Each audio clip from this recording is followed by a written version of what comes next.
The purpose was to try to delay the trial. If we had granted Senator Schumer's motions, I figure it would have delayed the trial at least until March, maybe April. And we defeated him. Now, today, we'll start hearing the prosecution's case. Look, this is, I know it looks complicated, but this is really very simple.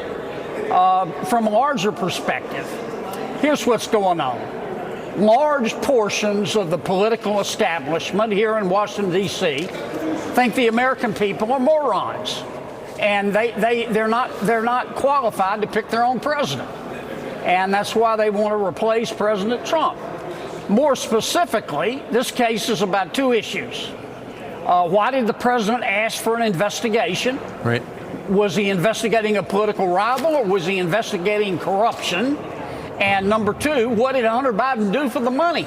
Now, you answer those two questions, and we'll be ready to vote. Senator, the rest of us get the convenience of turning the channel or doing something else throughout the day. You are at your desk. You can't talk. You can't use your phone. You have to drink water or milk. Those are your choices only. Take us inside the chamber. As it drags on, as you hear the same people making the same arguments, what's going through the minds of senators? Well, some senators are listening. Some senators are reading the briefs. I didn't see any senator who was not focused directly or indirectly on the proceedings. We may have some more motions today. I understand that Senator Schumer is going to try to disqualify the president's counsel, Pat Cipollone. Why? He says that he is a fact witness and has a conflict. Look, if I were in Senator Schumer's shoes, I'd probably want to disqualify Cipollone too, because he's a damn good lawyer and he did a great job last night. But at this juncture, Senator Schumer, he's kind of like a teenager. He hates everybody and everything related to the president. And like a teenager, he got to stay up late last night. That's true.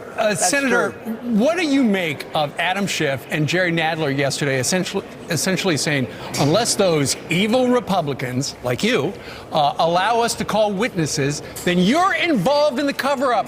You are obstructing justice, and you are complicit with the President of the United States. What's your answer to the Democrats who said that a million times yesterday, and they're going to say it a million times today? Well, it was primarily Chairman Nadler, and I thought it was over the top and inappropriate. He called White House counsel liars, liars, liars. Right.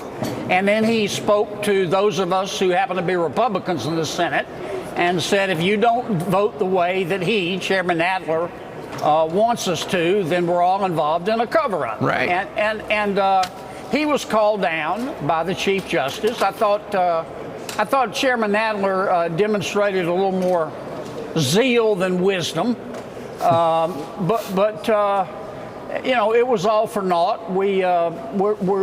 Their dilatory actions were voted down, and today we're going to start hearing the prosecution's case.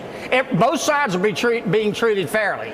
Same amount of time for prosecution and for defense. Well, that's good. Then the Senate's going to ask questions, and then we'll be able to make a rational decision about whether we need more witnesses. I believe if the prosecution gets more witnesses, President Trump is entitled to the same number of witnesses. I want to treat both sides fairly. Absolutely. Senator and juror John Kennedy joining us this morning. Thank you very much. Appreciate your time.